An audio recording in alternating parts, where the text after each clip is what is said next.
Arabs Today is here in Paris for Haute Couture Fashion Week, and today we're speaking with Laila Hamdaoui. Thank you. Hi. How has your fashion week been so far? It's been a very eventful week, lots to see, and it's been a lovely surprise as well at the same time. What shows have you attended so far? I have been to Chanel, Dior, I've been to Giambattista Valli, Stéphane Roland as well. Any particular favourites out of that? I can't say I have a favourite. Everybody has something to give. Have you picked out any particular trends that are new for this season? We've seen a lot of florals, very delicate florals. There's a bit of an enchantment forest happening as well, I've noticed. But I think as well it's gone back to a bit of simplicity. There's still the workmanship and the couture that you expect, but there's a delicacy in this season. And how long have you been attending the shows? How many seasons have you been around the couture shows for? Oh, I am one of the old ones here. I've seen people come and go, but I've been doing it for around 17 years now.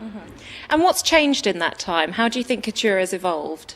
I think the attitude towards it's always been art, and it's a different world. It's a world where you can dream and fantasize about, and it never kind of lets you down.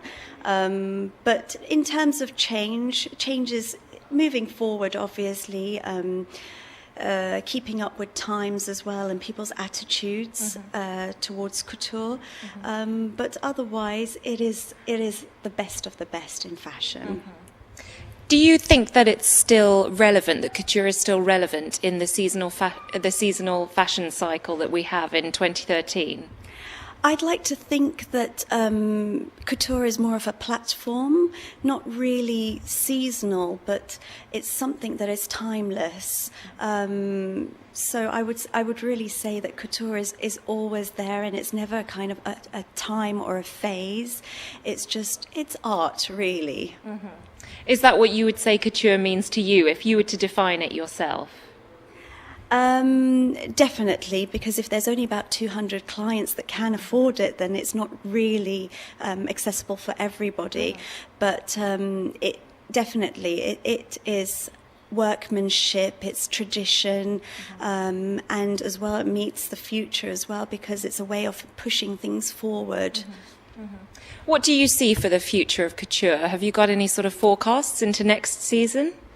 In terms of trends, I can't really say. I always come here and I'm always surprised. It's always a surprise for me and a discovery for me.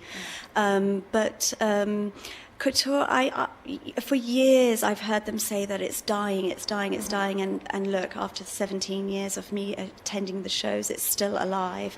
On the contrary, designers that have disappeared from the fashion week are coming back as well to show in couture, and it's bringing a lot of Lebanese designers here as well, so that's a good attitude as well, that the couture is here to stay. Have you seen any Lebanese designers in particular this week that have sort of taken your fancy? Oh, I just saw a lovely designer, a favourite, I could say, Ili Saab. I've watched him here when he first came to Paris, and obviously he's blossomed and is a red carpet favourite. He does his own thing, which I admire, the fact that he's not influenced by anything else out there.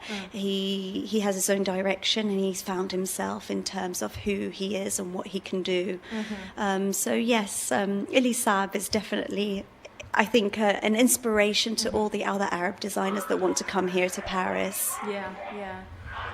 Do you prefer the couture or the ready-to-wear shows?